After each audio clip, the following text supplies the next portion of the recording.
Imagine waking up in a crib, sunlight spilling through a window, the sound of a lullaby drifting through the air. You look around. Everything is huge. You're tiny. You feel sensations, warmth, love, confusion, even fear.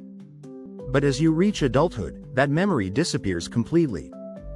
In fact, every single memory from the first 2 or 3 years of your life is gone. Not blurred. Not fuzzy. Gone. Vanished like smoke. Why? This is not just your story. It's everyone's story. Scientists call it infantile amnesia, the phenomenon where adults are unable to recall memories from early childhood, typically before the age of 3 or 4. But this mystery runs deeper than forgotten toys or lost first words. It touches on how our brains evolve, how language shapes memory, and how our identity is built on what we remember, and what we don't. Let's rewind, not just years, but seconds after your birth. You took your first breath. You cried. The world was loud, cold, bright. Your brain was active, forming more than 1 million new neural connections every second. That's more than at any other point in your life. So if the brain was working so hard, why didn't it store those first moments? Well, the brain is doing something different during infancy. It's not prioritizing memory the way adults do. It's wiring the foundation. Think of it like building a massive city. In the early stages, construction crews are focused on laying the infrastructure, roads, water lines, electricity, not capturing photos of each street corner. At birth, your hippocampus, the part of the brain responsible for forming memories, was under construction. It existed, but it wasn't fully online. It's like having a camera with no memory card. You could see and hear, but you couldn't save. And even as your brain developed enough to start forming memories, something else was missing. Language. Language is a huge part of how we encode memory. We remember in stories, in internal narration. Without words, it's hard to define and retrieve experience. Think about your own memories. Most of them come with a mental voice. But babies have no language.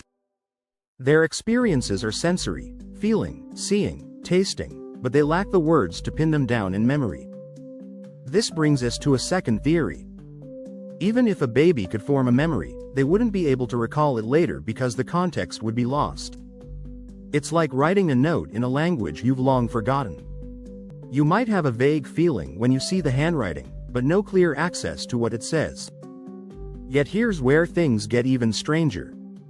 Some researchers suggest that those early experiences aren't really gone. They're just hidden. Buried deep in the subconscious. Evidence from trauma therapy and hypnosis has shown that adults sometimes retain emotional imprints from early life, even if they can't consciously recall the events.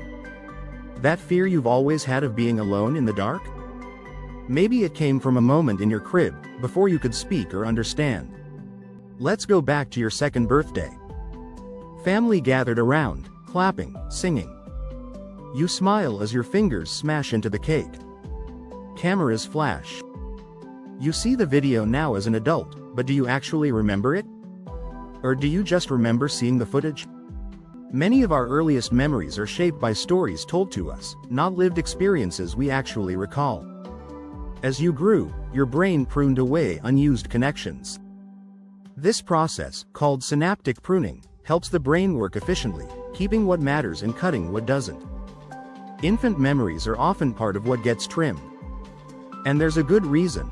Those memories, unconnected to language or context, are less useful for the brain's main job, survival. Now enter culture. In Western cultures, where personal history and self-identity are emphasized, children tend to form autobiographical memories earlier. In contrast, in cultures that emphasize community over the individual, the age of first memory can be even later. This suggests memory is not just biological, it's also social. So if infantile amnesia is universal, what about child prodigies or savants who claim to remember being in the womb? Some scientists argue these are constructed memories, pieced together from sounds, family stories, or imagination. Others believe exceptional neurological conditions might make memory formation possible earlier. But for the rest of us, the first years remain a blank slate. Still, there's a poetic twist. Even if you don't remember being a baby, your body does. Those early experiences, comfort, stress, warmth, abandonment, shaped your emotional patterns. A mother's soothing tone, a father's embrace, or long hours alone in a crib, they left invisible fingerprints. You don't recall them, but they help define how you attach to others, how you react to fear, how you love.